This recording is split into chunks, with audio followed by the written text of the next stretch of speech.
या वर्षीचा श्रावण महिना अतिशय खास आणि अत्यंत फलदायी ठरणार आहे. कारण या श्रावणातील पहिलाच श्रावणी सोमवार आणि नागपंचमी हे दोन्ही पवित्र सण एकाच दिवशी आले आहेत. असा दुर्मिळ आणि अद्भुत योग कित्येक वर्षानंतर जुळून आला आहे. एका बाजूला साक्षात देवांचे देव महादेव आणि दुसऱ्या बाजूला त्यांचे आभूषण असलेले नागदेवता. या योगामुळे या दिवसाचे महत्त्व हजार पटीने वाढले आहे. आजच्या या व्हिडिओमध्ये आपण या दुर्मिळ योगाचे महत्त्व नेमके काय, या दिवशी घरच्या घरी सोप्या पद्धतीने पूजा कशी करावी, भोलेनाथांना प्रसन्न करण्यासाठी कोणते सोपे उपाय करावे, सर्वात महत्त्वाचं म्हणजे या दिवशी काय करावे, काय टाळावं आणि सर्वात एक महत्त्वाची गोष्ट जी 99.9% लोकांना माहीत नाही की या एक वस्तूला या दिवशी चुकूनही स्पर्श करायचा नाहीये. यामुळे आपल्याला या संदर्भाची संपूर्ण माहिती मी आजच्या व्हिडिओमध्ये तुमच्याबरोबर शेअर करणार आहे. त्यामुळे व्हिडिओ हा कुठे स्किप न करता शेवटपर्यंत पहा. चॅनलवरती नवीन असाल तर चॅनलला सबस्क्राईब करा आणि कमेंटमध्ये ओम नागदेवताय नमो नमः लिहायला अजिबात विसरू नका. हिंदू धर्मात श्रावण महिन्यातील प्रत्येक दिवसाला विशेष महत्त्व आहे. पण श्रावणी सोमवार आणि नागपंचमी जेव्हा एकत्र येतात तेव्हा तो एक अत्यंत सिद्ध योग मानला जातो. भगवान शिव आपल्या गळ्यात वासुकी नागाला धारण करतात. नागदेवता हे महादेवांचे परमभक्त आणि अलंकार आहेत. जेव्हा महादेवांचा प्रिय दिवस सोमवार आणि नागाची पूजा करण्याचा दिवस नागपंचमी एकत्र येतात तेव्हा या दिवशी केलेली कोणतीही सेवा, पूजा किंवा दान निष्फळ जात नाही. ज्या लोकांच्या पत्रिकेत कालसर्प दोष, राहुकेतूचे दोष आणि पितृदोष आहेत त्यांच्यासाठी हा दिवस म्हणजे एक सुवर्ण संधी आहे. या दिवशी महादेवांसोबतच नागदेवतेची पूजा केल्याने कुंडलीतील सर्व वाईट ग्रहांचे प्रभाव नष्ट होतात. तुमच्या आयुष्यातील अडथळे दूर होऊन घरात सुख, शांती आणि समृद्धी येते. आता आपण पाहूया की या दिवशी सकाळी उठून पूजा कशी करावी. पूजा पद्धत अतिशय सोपी आहे पण ती पूर्ण श्रद्धेने करणे आवश्यक आहे. सकाळी लवकर उठून स्नानाच्या पाण्यात थोडे गंगेचे पाणी किंवा उटी लावून स्नान करावे. स्वच्छ, नवीन आणि धुतलेले कपडे परिधान करावेत. या दिवशी शक्यतो पांढरे किंवा हिरवे कपडे परिधान करावेत. घरातील शिवलिंगावर किंवा मंदिरातील शिवलिंगावर सर्वात प्रथम शुद्ध जल अर्पण करावे. त्यानंतर दुधाने अभिषेक करावा. पुन्हा शुद्ध जलाने स्नान घालावे.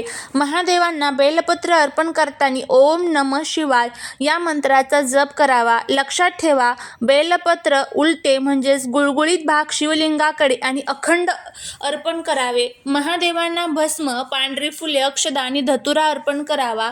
नागपंचमीनिमित्त भिंतीवर किंवा पाटावर नागदेवतेचे चित्र, मूर्ती ठेवावी.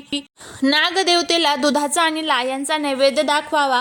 त्यांना हळद, कुंकू, अक्षदा आणि दुर्वा वहाव्यात. नागदेवाय नमः किंवा ओम नवकुलाय विद्महे विषदंताय धीमहि तन्नो सर्प प्रचोदयात या मंत्राचा उच्चार करावा. शेवटी महादेवांची आणि नागदेवतेची भावपूर्ण आरती करा. घरातील सर्व सदस्यांना प्रसाद द्या आणि स्वतःच्या कुटुंबाच्या सुखासाठी प्रार्थना करा. जर तुमच्या आयुष्यात बऱ्याच काळापासून अडचणी चालू असतील, धनलाभ होत नसेल किंवा आरोग्याच्या समस्या असतील तर या दिवशी हे उपाय नक्की करा. या दिवशी तांब्या किंवा चांदीच्या लहान नाग नागिनीचा जोडा शिवलिंगावर अर्पण करा आणि महादेवाला प्रार्थना करा. यामुळे कालसर्प दोषाची तीव्रता कमी होते.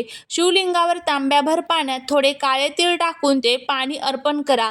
यामुळे घरातील आर्थिक चणचण दूर होते आणि अडकलेले पैसे परत मिळतात.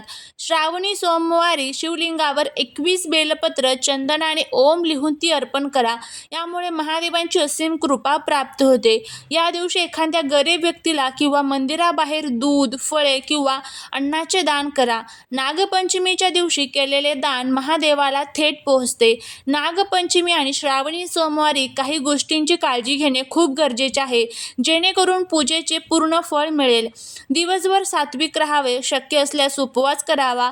घराच्या मुख्य दारावर दोन्ही बाजूंना हळदीने नागदेवतेची चिन्हे किंवा स्वास्तिक काढावे. प्राणी आणि पक्ष्यांना अन्न पाणी द्यावे. या दिवशी कोणाशी वाद घालू नका, रागवू नका, खोटे बोलू नका. घरात पूर्णपणे सात्विक भोजन बनवावे. कांदा, लसूण, मांसाहार आणि दारूचे सेवन अजिबात करू नका. नागपंचमीच्या दिवशी जमीन खोदणे किंवा शेतात नांगरणी करणे पूर्णपणे वर्ज्य मानले जाते. आता वळूया आपल्या सर्वात महत्त्वाच्या भागाकडे, ते म्हणजे 99.9% लोकांना ही गोष्ट माहीत नसते आणि नकळत त्यांच्याकडनं ही चूक घडते, ज्यामुळे घरात दारिद्र्य येते आणि महादेवांचा कोप सहन करावा लागतो. ती गोष्ट म्हणजे या दिवशी लोखंडी तवा किंवा लोखंडी कढई चुकूनही चुलीवर गॅसवर ठेवू नका आणि त्याला थेट स्पर्श करून त्यावर स्वयंपाक करू नका. होय, तुम्ही अगदी बरोबर ऐकलात. नागपंचमीच्या दिवशी तव्यावर पोळी, भाकरी किंवा पराठे भाजणे अत्यंत अशुद्ध आणि अशुभ मानले जाते. यामागील कारण काय? तर शास्त्रानुसार आणि लोकमान्यतेनुसार लोखंडी तवा हा नागदेवतेच्या फणाचे प्रतीक मानला जातो. नागपंचमीच्या दिवशी तवा आगीवर ठेवणे म्हणजे नागदेवतेला आगीत भाजण्यासारखे मानले जाते. यामुळे नागदेवता आणि महादेव अत्यंत क्रूर होतात. त्यामुळे ज्या घरात नागपंचमीच्या दिवशी तव्यावर पोळ्या भाजल्या जातात किंवा लोखंडी वस्तू आगीवर तापवली जाते, त्या घरात अथांग दारिद्र्य आणि पैशांची तंगी येते. घरातील सदस्यांमध्ये आजारपण आणि निगेटिव्हिटी एनर्जी वाढते. वंशांची वृद्धी रोखली जाते. घरात शांतता राहत नाही. या दिवशी काय शिजवावे? नागपंचमीच्या दिवशी महाराष्ट्रात आणि अनेक भागात उकडीचे मोदक, पुरणपोळी, कापणी करून किंवा वाफवून घेतलेली खीर, कानवले किंवा उकडलेले पदार्थ बनवले जातात. या दिवशी अन्न शिजवण्यासाठी कढईऐवजी पातेल्याचा किंवा वाफवण्याच्या भांड्यांचा वापर करावा, पण तवा चुलीवर ठेवू नये आणि त्याला शिजवण्यासाठी स्पर्श करू नये. जर नकळत तुमच्याकडून ही चूक झाली असेल तर लगेच महादेवांची आणि नागदेवतेची क्षमा मागावी. यासोबतच या दिवशी चाकू, सुरी, कात्री या ज्या वस्तू आहेत तर त्यांचा वापर सुद्धा टाळला जातो. म्हणजे काय, तर या दिवशी आपल्याला ह्या सर्व वस्तूंना चुकूनही स्पर्श जो आहे तर तो करायचा नसतो. नागपंचमीच्या या पवित्र दिवशी एक अत्यंत महत्त्वाच्या नियमांचे पालन करणे गरजेचे आहे. या दिवशी आपण नकळत केलेल्या एका चुकीमुळे घरात आलेली लक्ष्मी दूर निघून जाऊ शकते. तर या दिवशी चुकूनही आपल्याला 3 व्यक्तींशी बोलायचं नाही. नागपंचमीच्या दिवशी पहिली व्यक्ती म्हणजे कापट्य बाळगणारे किंवा इतरांचे वाईट चिंतणारे लोक. या दिवशी नकारात्मकता आणि कपटी विचारांच्या लोकांशी बोलल्याने आपल्या घरातील सकारात्मक ऊर्जा नष्ट होते आणि घरात अनेक प्रकारचे दोष जे आहेत ते तयार होतात. दुसरी व्यक्ती म्हणजे अधर्मी, नास्तिक किंवा देवांचा आणि नागदेवतेचा अनादर करणारे लोक. नागपंचमीच्या दिवशी अशी व्यक्तीच्या संगतीत राहिल्याने किंवा त्यांच्याशी चर्चा केल्याने पूजेचे संपूर्ण फळ निष्फळ ठरते आणि नागदेवतेचा कोप सहन करावा लागू शकतो. त्यानंतर म्हणजे आपल्या घरातील ज्या काही स्त्रिया आहेत तर त्यांचा चुकूनही या दिवशी आपल्याकडनं अपमान होणार नाही याची आपल्याला काळजी घ्यायची असते. या नागपंचमीला शांतता राखा, महादेवांचे आणि नागदेवतेचे नामस्मरण करा. या 3 प्रकारच्या लोकांशी संवाद किंवा वादविवाद टाळून आपल्या घरातील लक्ष्मीचा वास अखंड ठेवा. नागदेवता तुमच्या सर्वांचे रक्षण करेल. तर अशा पद्धतीने हे काही छोटेसे नियम जे आहेत ते आपल्याला पाळायचे आहे. जर आपण या दिवशी हे सर्व नियम पाळले तर नक्कीच आपल्यावरती नागदेवता प्रसन्न होतील आणि आपल्या जीवनातील सर्व जे काही दुःख, दोष, दारिद्र्य आहे तर ते दूर होतील आणि त्याचबरोबर जीवनामध्ये केलेल्या आपण सर्व कष्टाचं आणि नशिबाचं जे काही फळ आहे तर ते आपल्याला मिळेल.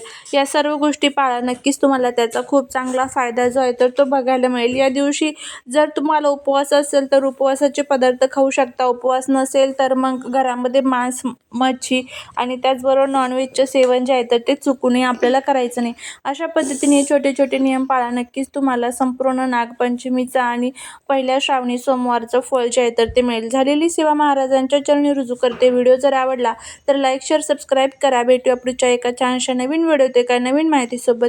तोपर्यंत सर्वांना श्री स्वामी समर्थ.